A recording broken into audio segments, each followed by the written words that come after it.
My relationship with technology has been a bit of a circuitous journey. I was the co-op student at a company in 2000 called Crystal Decisions. It was in the space of analytics and big data. And that company, after three acquisitions, became SAP. From there, I moved over to VMware and was involved in the cloud space. Um, Anything with AAS, I've been involved in some aspect of. And then I got the bug to do something entrepreneurial.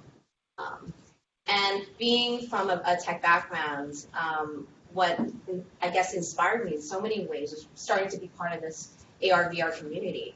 I was at SFU. I started SFU Innovates, innovation entrepreneurship strategy for the university.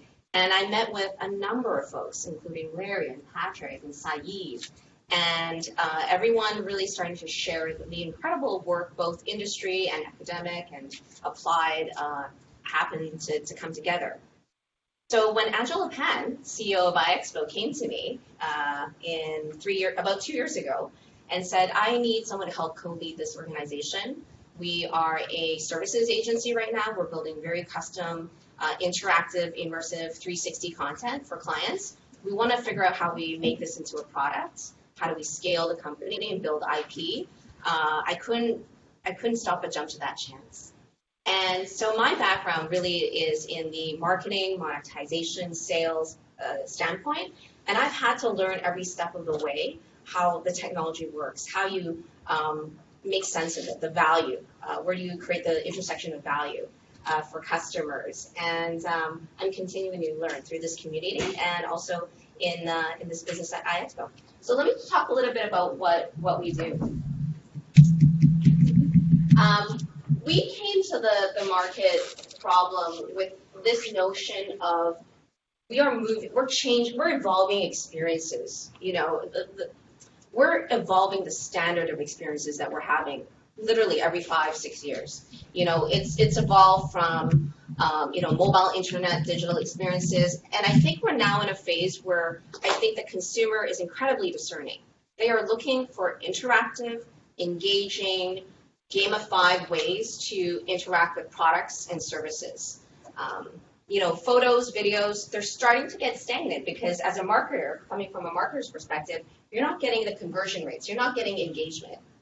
So we came to this sort of design challenge to say, what kind of platform could we build that would enable us to create, host, and drive deeper analytics into immersive content. And the format that we started in was 360 panoramic content, as well as 3D interactive. And one thing that I want to highlight is that, while we are all working in the immersive space, there are so many intersections around technology.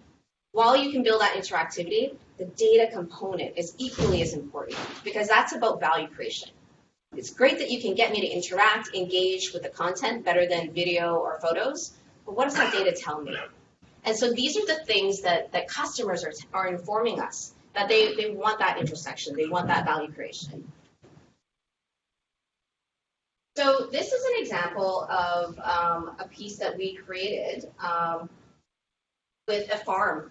It's a farm outside of Shanghai. Outside of Shanghai is this island. It's a very beautiful sort of preserved area. And we have offices in Shanghai and Vancouver. And we worked with this farm was something that we wanted to drop the user in. One of the things that is very paramount of what we do at iExpo is how do we bring the real world into a digital format? How do I drop you into another part of the world? How do I create an experience that is as if you were like that you can experience either on your mobile phone, at a kiosk, at the airport, or at the office. And so this is an example of something that we worked on.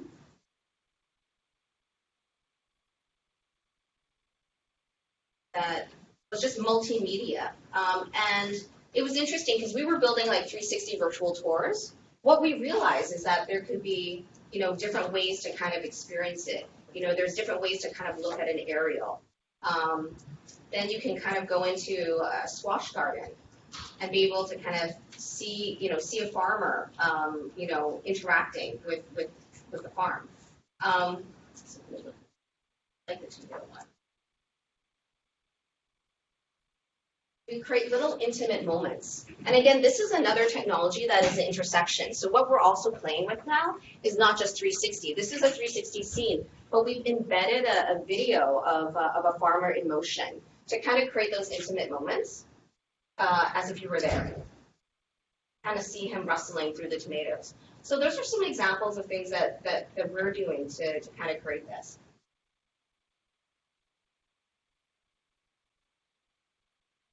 So another example is we realized that you can't kind of bank on just 360. We're an ambitious group. We felt that if we just centered our work on 360, it would limit the addressable market. We wanted to start to explore other realms of immersive interactive content. And so we're also starting to kind of parlay. We've done some R&D, which is really interesting.